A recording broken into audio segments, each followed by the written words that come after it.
त्याची सद्दी संपवलेली आहे। आता त्याला ज्या डोक्यात जर हे आलं असेल तर पुन्हा मेन स्ट्रीममध्ये येण्यासाठी त्याचा काही प्रयत्न सुरू असेल। आता राहिला तर काय म्हणतात 11वा अवतार न 12वा अवतार, बांधा मंदिरं, पुन्हा एक अध्याय लिहिणं सुरू करा। आत्तापासून मंदिर उभारणी सुरू करा 11व्या महापुरुषाची, म्हणजे देवाची, विष्णूच्या अवताराची। जागा स्थळ फायनल करा। काय हे सगळे बालिशपणा आणि जो काही चालला आहे खेळखंडोबा, अरे राजकारणाने राजकारण केलं पाहिजे। इथे राजकारणात धर्म आणायचा, राजकारणात जात आणायची, राजकारणात हे सगळा देशाचं वाटोळं करायला ही मंडळी निघाली आहे, हा त्याचा अर्थ होतो।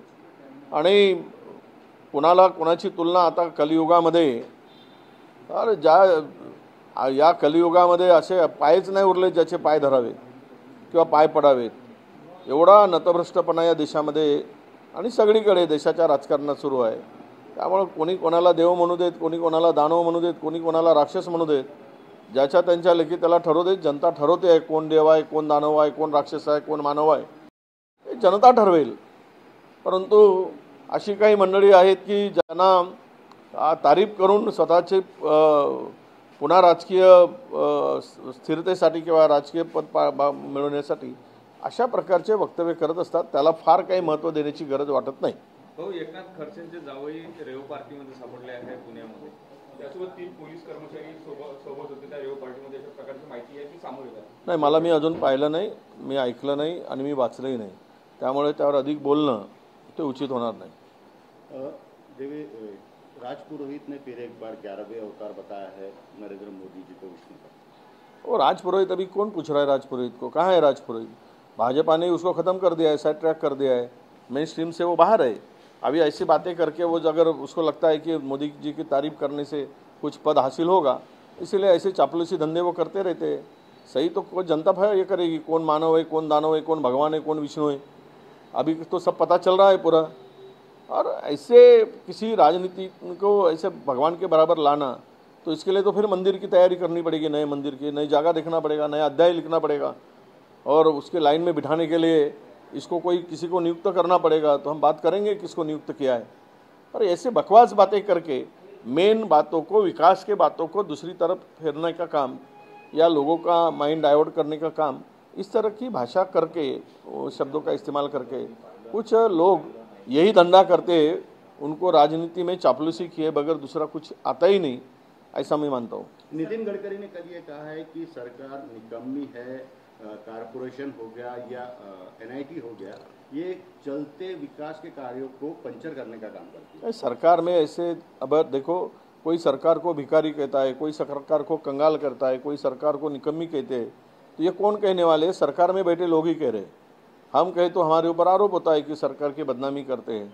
अब सरकार की ओरिजिनलिटी क्या है, सत्यता क्या है, वास्तविकता क्या है, इस देश में, इस राज्य के अंदर में क्या चल रहा है, किस दर पर खड़ा है राज्य, इसका अंदाज़ा अभी सबको आ रहा है। इसीलिए सच्चाई उगल रही है। कोई डीसीएम कहते हैं कि पूरा इसका बर्बाद हो चुका है महाराष्ट्र, वाटोड़ा हो गया, वाटोड़ा झाला है मराठी में, तो इसका मतलब यही होता है कि, और कृषि मंत्री कहते हैं कि राज्य भिखारी हो गया है। तो ये सच है, सब जो धीरे धीरे सच कर रहे। तो जनता को सच्चाई पहुंचाने के काम अगर गडकरी साहब करते हैं तो उसको हमने धन्यवाद देना चाहिए गडकरी साहब को, कि आप सच्चाई, हमेशा वो सच्चाई की बात करते हैं, चाहे सरकार हो, केंद्र सरकार हो, राज्य सरकार हो। और सत्य बोलने वाले के पीछे हमारे जैसे लोगों को नक्की आनंद होता है, कि आनंद होने से ज़्यादा कि सच्चाई जनता के सामने आना, वो लाने का काम सत्ताधारी पार्टी के लोग कर रहे। इसके लिए उनके प्रति हम आभार व्यक्त करते हैं। 14,000 पुरुषांनी लाडक्या बहिणी योजनेचा फायदा घेतल्याची माहिती समोर येते। हां, बरं झाले 14,000 भेटलेत, ते कुठल्या कॅटेगरीमध्ये आहेत माणसं पाहायला पाहिजेत। आतापर्यंत काय झोपले होते काय? मतासाठी राज्याला बर्बाद करून सोडलेत, सगळ्या योजना बंद पाडून टाकल्या आणि लाडक्या बहीण आणली। केवळ माहीत होतं त्यावेळेस ही लाडकी बहीण मतं मिळवण्यासाठीच आणलेली योजना होती। आता देताना दमछाक होते आहे, घाम निघते आहे, अनेक खात्यांचे पैसे वडवावे लागत आहेत। आता हे पुन्हा 14,000 मिळालेत, पुन्हा शोधले तर अधिक मिळतील। कारवाई काय करायची ते करू देत, पण ही योजना आणताना त्यामध्ये पारदर्शकता आणायला पाहिजेत।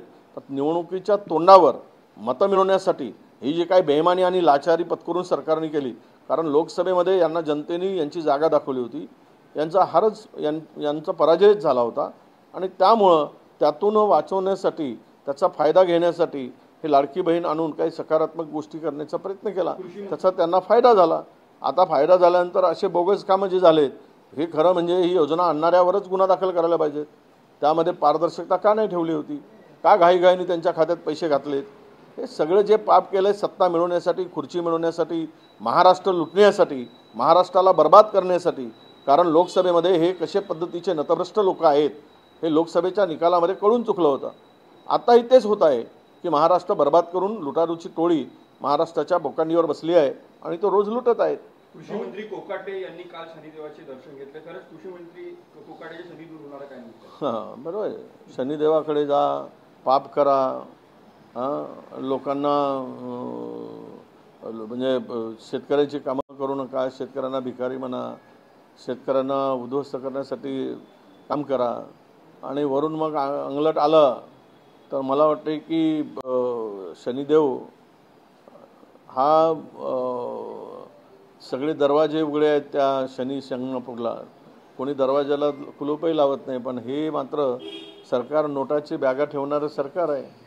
आणि आज तरी असं वाटतं की शनिदेव त्यांना जी 7.5 लागली आहे ती पुन्हा वाढवेल आणि कोकाटे जोपर्यंत मंत्रिपदापासून दूर जाणार नाही तोपर्यंत शनिदेव त्यांच्या मागे हात धुवून लागेल आणि लागावं अशी प्रार्थना मी शनिदेवाच्या चरणी करतो. असे नतभ्रष्ट पापी ज्यांची काही देणं घेणं नाही अशी लोकांना शनिदेव तू त्यांची जागा दाखव. तुझ्या अंगावर आम्ही काळे कपडे घालतो पण यांचं तोंड काळं करण्यापर्यंत तुझे हात पोचू देत अशी विनंती, अशी प्रार्थना शनिदेवाच्या चरणी आम्ही करतो. प्रियंका चतुर्वेदी यांनी पकड केलेली आहे. भारत आणि पाकिस्तान यांच्यात आशिया कप मध्ये मॅच होते, मग ऑपरेशन सिंदूरच्या वेळेस आम्हाला कशाला पाठवलं का? हे ढोंगी सरकार, केंद्र हे ढोंगी लोकांचं सरकार आहे. साधू संत महात्मे ईश्वर पांडुरंग भगवान यांचं नाव घेतं. म्हणजे मनात नाही भाव आणि देवा मला पाव अशी जी म्हण आहे ना, तसे हे मनात यांच्या अजिबात देवाबद्दल भाव नाही आहे. फक्त घेतात, ईश्वराचं नाव घेतात.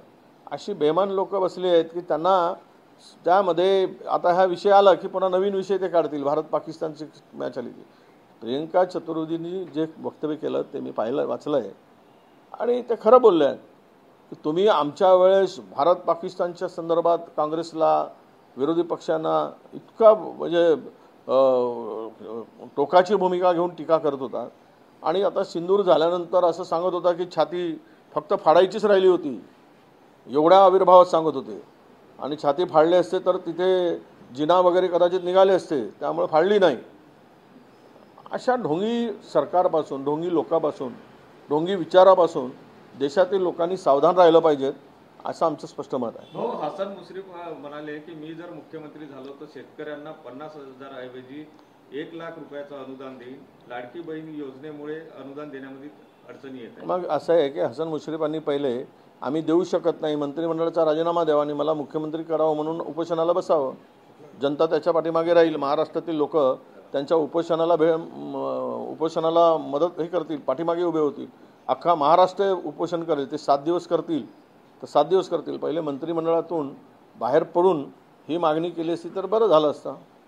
सामना के अग्रलेख में ऐसा है, सगळ्यात महत्त्वाचं अजित पवारांच्या पक्षात 2 गट झाल्याचं आरोप त्यांचे पुतणी करतात आहे आणि त्यांनी असं म्हटलं की तटकरे जेव्हा पत्ते फेकण्यात येतात तेव्हा तिथे मारहाण होते, पण अजित पवारांवर जेव्हा आरोप होतात तेव्हा त्यांच्या पाठीमागे काही नव्हतं. कुठेतरी अजित पवार गटामध्ये 2 गट झाल्याचं ते रोहित पवार मला वाटत नाही. हे पक्ष राष्ट्रवादी पक्ष असा पक्ष आहे ज्याला नेहमी सत्ता लागते, बिना सत्तेशिवाय जगू शकत नाही. जसं माशाला पाणी लागतं तर मासा बिना पाण्याने जगू शकत नाही, तसा हा पक्ष आहे की यांना सत्ता नसेल तर हा पक्ष जगू शकत नाही. हा पक्ष तुरंत मरेल. त्यामुळं ते भांडतील, काही करतील, पण सत्तेला चिपकून राहतील. सत्तेला चिपकलेले हे मुंगळे आहेत. त्यामुळे जसे गुळाला चिपकलेले जे असतात तसे त्या पद्धतीने सत्तेला चिपकलेले मुंगळे आहेत. त्यामुळे हे सत्ता विगा आपसातला वगैरे हे यांना दुय्यम आहे. म्हणजे त्यामुळे यावर अधिक काही चर्चा करण्याची मला वाटते गरज वाटत. सामना के अग्रलेख में ऐसा आया है कि उपराष्ट्रपति धनखड़ के राजीनामे को लेके अब बीजेपी और आरएसएस में टकराव चालू हो गया. अब वो देखिए, वो टकराव उनका अंतर्गत क्या है, उसका रिज़ाइन क्यों हुआ है, इसके बारे में सब लोग अभी अचंभित हैं. कुछ बातें उन्होंने सच्ची कही थी किसान के प्रति, कुछ बातें उन्होंने जो कही थी जो जहाँ वहाँ के सुप्रीम कोर्ट के जज के बारे में जो महाअभियोग जो चलाना था, उस ऐसे अटकलें आ रही है. सच्चाई क्या है अभी और सामने आने की है. पर जिस तरह से उपराष्ट्रपति पद पर आसीन आदमी का रिज़ाइन लिया गया, ऐसा मैं समझता हूँ, जो ड्राफ्ट करके आया था, तो इसका मतलब यही है कि यहाँ पे डेमोक्रेसी नहीं है. सरकार के खिलाफ में कोई अगर सरकार का ही आदमी एक शब्द भी उल्टा सीधा बात करता है तो उसको सत्ता से पदच्युत किया जाता है. और यही किया गया है, चाहे कोई भी कितना भी बड़ा हो. वो लोग सरकार में बैठे मुख्य पद पर आसीन यही चाहते हैं और उसी का वो परिणाम है.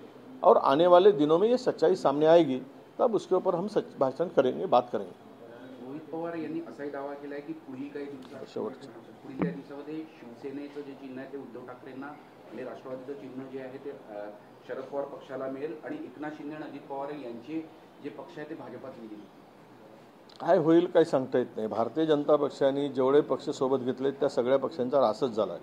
कुठे आहेत ते पक्ष? देशाचा इतिहास नजरेपुढे आणला की वापरा आणि फेका, अशीच भारतीय जनता पक्षाची आता त्याची पद्धत राहिली आहे. त्यामुळे अजित पवार असू देत किंवा एकनाथजी शिंदे असू देत, यांचा वापर सत्तेसाठी, सत्ता मिळवण्यासाठी जोपर्यंत आहे तोपर्यंत करतील. ज्या दिवशी वाटेल की यांची गरज नाही त्या दिवशी हे मात्र कुंपणाच्या बाहेर असतील आणि यांची स्थिती अत्यंत वाईट असेल. हे काही सांगण्याची भविष्यकर्त्याची किंवा भविष्यवक्त्यांची गरज त्यांना माहीत आहे, सगळे ओळखून आहे. आणि त्यामुळं तुम्ही सत्तेच्या ताटाखालची मांजरं होऊन म्हणून तुम्हाला जगावं लागेल. सत्तेच्या ताटाच्या वरचे वाघ होऊन तुम्हाला जगता येणार नाही. हे भारतीय जनता पक्षाने त्यांना सूचना केल्या असाव्यात आणि त्यातून असे काही प्रकार उद्या होतील तर होतील. पण एक खरं आहे की सर्वोच्च न्यायालयाने आता हा निकाल जो ऑगस्टपर्यंत थांबवला होता, ऑगस्टच्या मला वाटतं काही तारीख दिली, तो निकाल आल्यावर काय आहे सर्वोच्च न्यायालयाचा निकाल. कारण असा देशामध्ये जगामध्ये असं कुठेच नाही की पक्षाची स्प्लिट झाल्यानंतर या पक्षाच्या वरचा निर्णय अंतिम होण्यासाठी 1.5-2 वर्ष वाट बघावी लागते. हे खरं म्हणजे न्यायव्यवस्थेचं दुर्दैवच आहे असं मी मानतो आणि न्यायाची अपेक्षा बाळगण्याला दुर्दैवांनाच सामोरं जावं लागतं असं मी मानतो. पण ठीक आहे, निकाल येऊ द्या. काय म्हणते माननीय न्यायालय काय म्हणतं आहे त्यावर मग अधिक बोलता येईल. पण हे त्यांचा हक्क जे काही आहे दोघंही पक्षाचा, जे काही पक्ष फुटले, तर त्यावर मात्र लोकांची मतं हीच आहेत की ते चिन्ह आणि पक्ष पुन्हा मूळ पक्षाकडे जातील असाच अंदाज आज बांधला जातोय. याला आधार आज काही सांगता येत नाही. सर्वोच्च न्यायालयाच्या मनात काय आहे हे आज काही स्पष्ट बोलता येत नाही. एशिया कप को लेकर प्रियंका चतुर्वेदी ने कहा